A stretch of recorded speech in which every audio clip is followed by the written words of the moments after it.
Are you ready?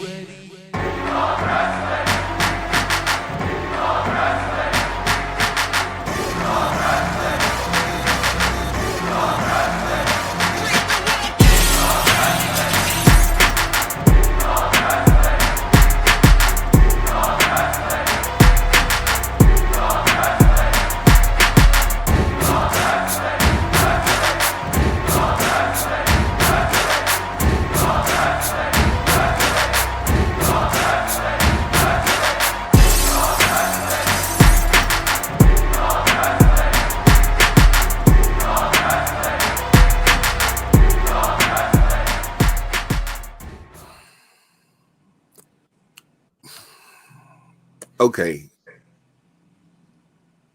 I gotta talk about the next match, but I feel away. Is Hoodfoot trying to kill Jody? Because I've seen Bronner. I've been following Bronner, and Bronner been knocking people out. And then I saw Hoodfoot handpick the opponent, and it was Jody, and I was like, Hoodfoot must not like Jody, or they got something that's there because. So check this out, right? When people are like in wrestling, like, oh, it's a handpicked opponent. It's like one of those, all right, you just booked somebody and that was part of the storyline. No. Legitimately, hand on the Bible. Hoodfoot picked Jody to be Broner's opponent. Was Jody. And I was like, are you sure? He's like, yeah. And he can handle it. And this is, once again, handle the Bible. I went and I told Tankman the same thing because he's like, if you gave him a title, he's the head of wrestling operations, right? If I'm not sure about a talent or a match, I'll go to him and I'll talk it over, right? I was like, this is what Hoodfoot wants to do. And like, I get his vision, but what do you think about it? He's like, nah, he got it. Legit. So I see the vision, and I think there's a lot of people who are going to be underestimating Jody, legitimately, because he's. I know he's not like master grappler or anything, but no one has more heart, no one has more fire than that kid.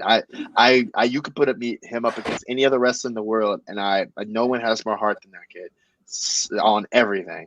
Now I don't know if heart's going to lead to a victory or an early demise, but no one has more heart than that kid. People are going to be surprised with this one. If nothing else, he's going to die spectacularly at bare minimum. Chase has a big chip on his shoulder, and I'll tell this story because it's truthful, and this is not coming from a place of hatred. This is not coming from a place of despise. As Hoodfoot is continuing to grow up his stock, right? Chase is his tag team partner. For a long time, they were on even playing field. And now, in some respects, it feels like a lot of people have forgotten about Chase. Hoodfoot gets all the opportunities because he's already there. A lot of what you saw of him acting out online had a lot of genuine truth behind it, especially the part about Hoodfoot not checking the group chat, that rat bastard. But he has a lot to prove. And I told him, I was like, hey, you're a part of the team no matter what. This is your sink or swim moment. If you want to be in the realm of being a main eventer, now's the time to step up. If you're not ready for it, it's okay. We'll build you to get ready, but that just means that you're not in the realm of being in the main event.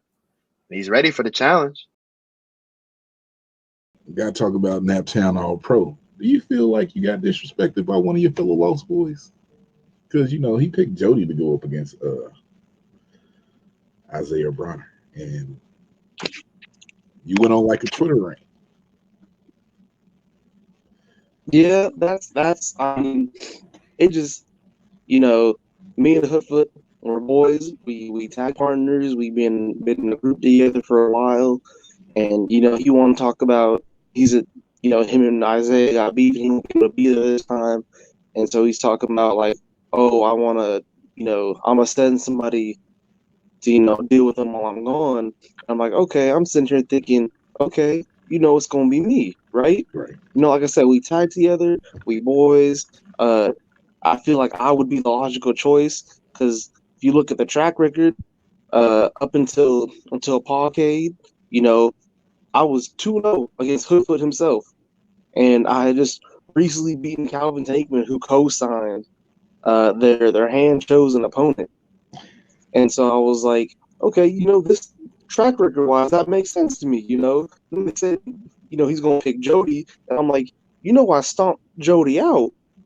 So, like, that's like going to the Super Bowl and you saying, you know what, I'm going to pick the only 16 Browns to go against the 16-0 Patriots in the Super Bowl, and I want the Browns to win.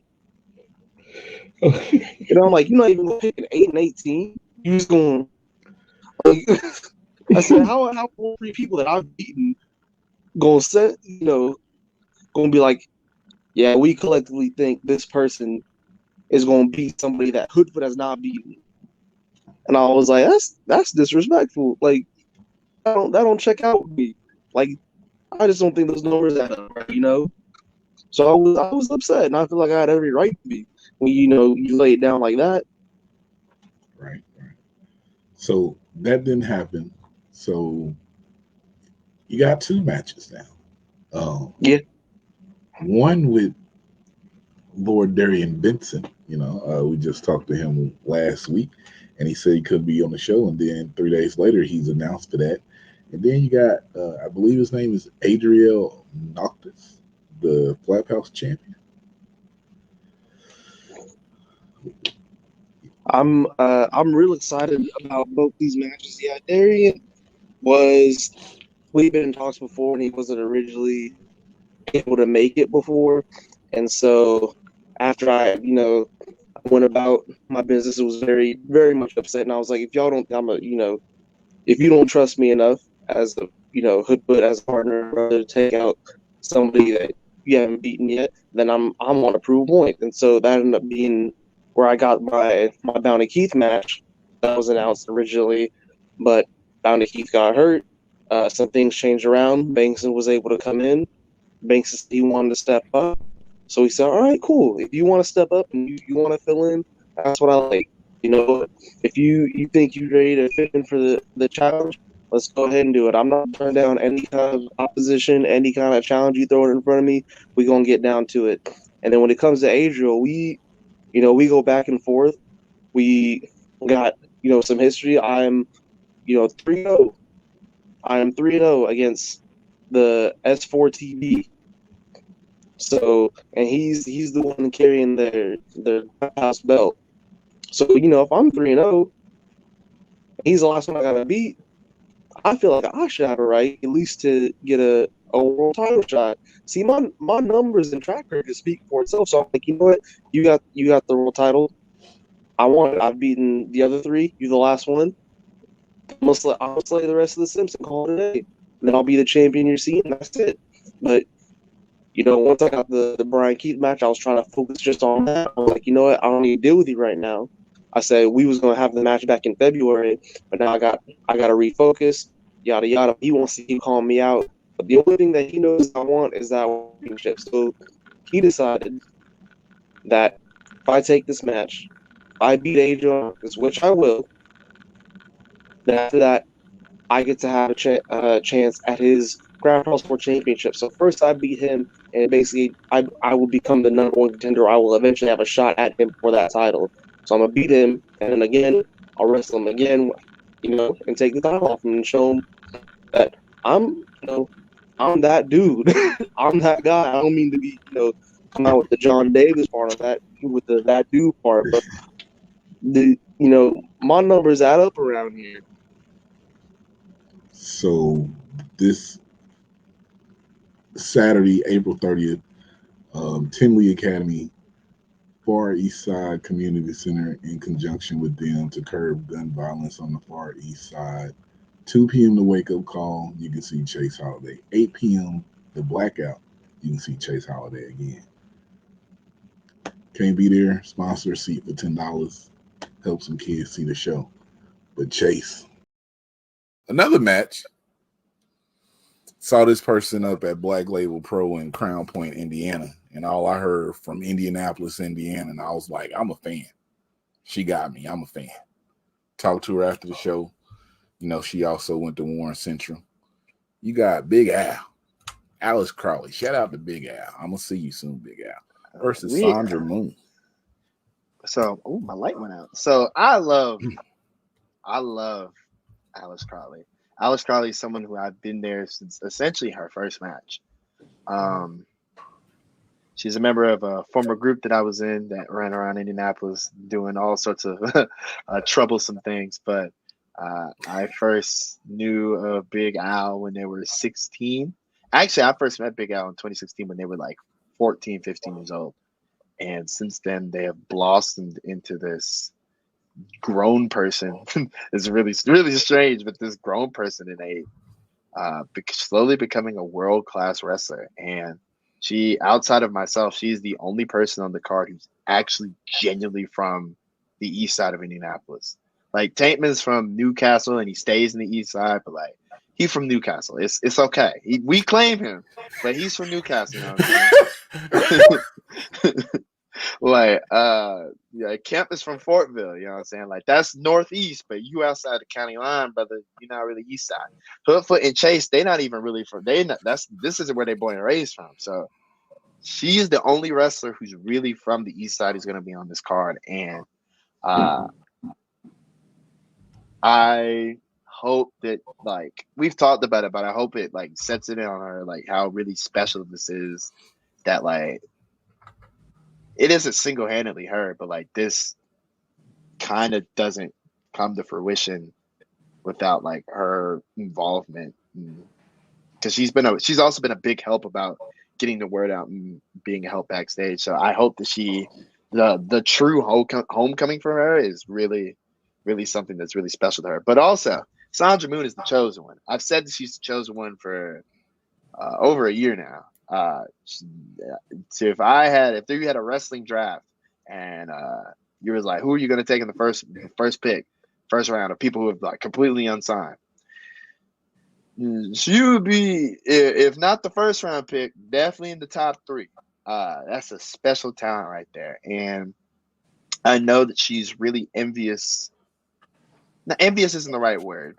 Maybe it is. It's not even that serious, but she is very, let's go with envious of the fact that Alice has a solid relationship with her hometown. And not just to say that Sandra is beloved in Las Vegas, but the connection that Alice has with her hometown is something that Sandra doesn't have with hers. And throughout the pandemic, her second home has become the state of Indiana. So I know that she's going to do everything in her power to make sure that she does the state right. And she wants to work more than once. I told her no. So we'll see what all happens with that. I don't know. We'll see what all happens with that. Don't hate me on this. When I talked to J Rose and we was going through the card, and he was like, I know Alice Crawley. She went to Warren Central, which is like 10 minutes away from me. And he was like, she's the only person from Indianapolis. And I was like, we sponsored that match. Mm-hmm. I was like, well, if Alice loses, then we're going to ride in the building. But I've seen you wrestle a lot of times, so it's not a small feat for Miss Alice Crawley. So how do you feel about this match after? Honestly, I'm super excited, and I've known J Rose for a little over 2 years now, and it has just been, I get to listen to the lore of Indiana wrestling. I get to know the history and, like, all the stars kind of growing up there.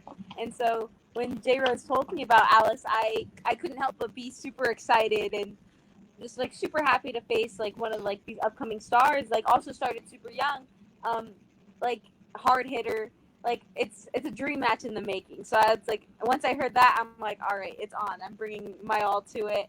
I'm super excited to see what she has. And, like, she's just like many, it's like she has such a bright future, and it's only the beginning for her. So I'm glad I could be a part of this in her journey as well. Is this is you all's first time wrestling, correct? Yes, 100%. I've never met her before, so it would be our first time meeting, wrestling. all of that. Okay. To stay on Naptown All Pro, I've seen some tweets, so I must ask you, what match besides yours are you looking forward to? Oh, that is such a hard question. I was looking forward to seeing Brian Keith wrestle Chase. I'm also, pitching for Adriel versus Chase. But I would say that I'm very excited to see Lazarus and Sean Kemp versus the Delinquents. I'm very big fan of Sean Kemp, one of my best friends, and Lazarus is my actual brother. So I think them facing the Delinquents is going to be a really fun match because Mikey Banker and Josh Fuller are just such big personalities. Like, that match is going to just be nothing short of awesome. 2 p.m. wake up. Bradley and Andino. I've wanted to book this exact match since February 2020. Honestly, since before then, but around February 2020. If you watch the show where Trish Adora is crowned the Pan-African World Diaspora World Champion,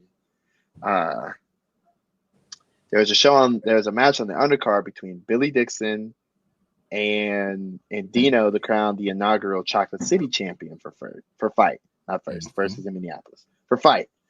And it is a falls count somewhere match where falls on that you can only pin or submit your opponent at a specific spot in the building. And the audience knows where the spot is. So every time someone goes for a pin, they'll go hot or cold. Dead ass, one of the most brilliant wrestling matches I've ever seen in my life. Goofy as all hell, but genuinely brilliant. And to the flip side of that, no one has deconstructed wrestling and pieced it back together in a Frankenstein monster like I've ever seen, like Bradley Prescott IV.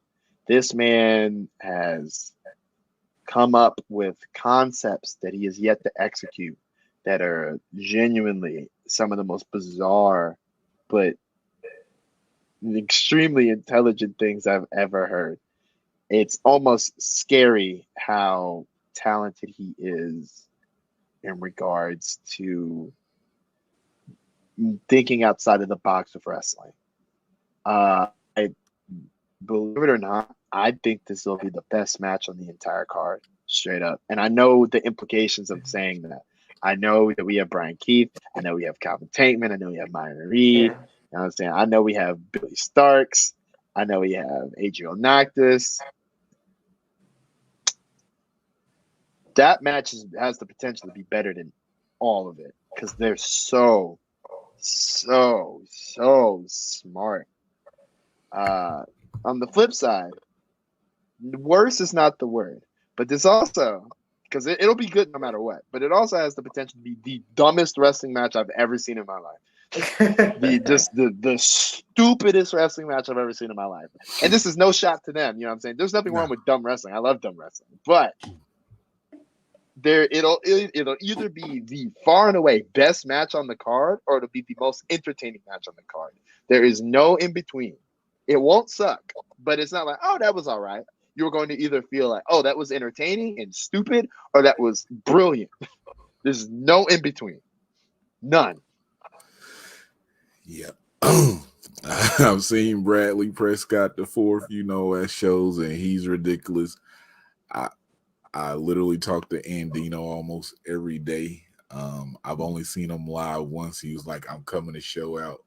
And you saying Bradley's mind is like that, and just knowing Andino's mind, these two together, how you said it is what it is, because I can only imagine what these two can come up with together. So, but then when that match gets announced in February, I'm like, bet. And I have this rule. I don't lose to anyone white in February. And Bradley wasn't about to break the rule. So as far as I'm concerned, this match was scheduled for February. So this is still a February match in my mind. So for Bradley and company, I know he rolls with the Lost Boys, and there are melanated brothers amongst this group, so they should tell him in advance how that works. But as far as I'm concerned, this is still a February competition. So you know what I'm saying? I might brawl him in the do-rag. I'm not gonna lie. Like, he might have to see me with this do-rag on. And I've never lost a fight with a do-rag on. That's a real truth. In my life. And that won't change because he's the 3rd, the 4th, the 7th. No. He's good though. He's good though.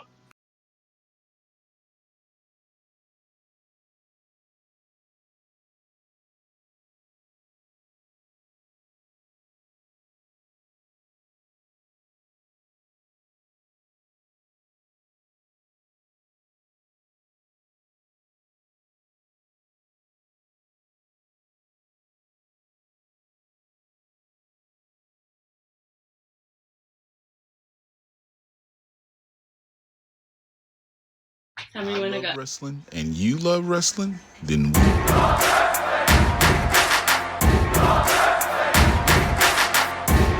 You're not here, you missing out. Is this show?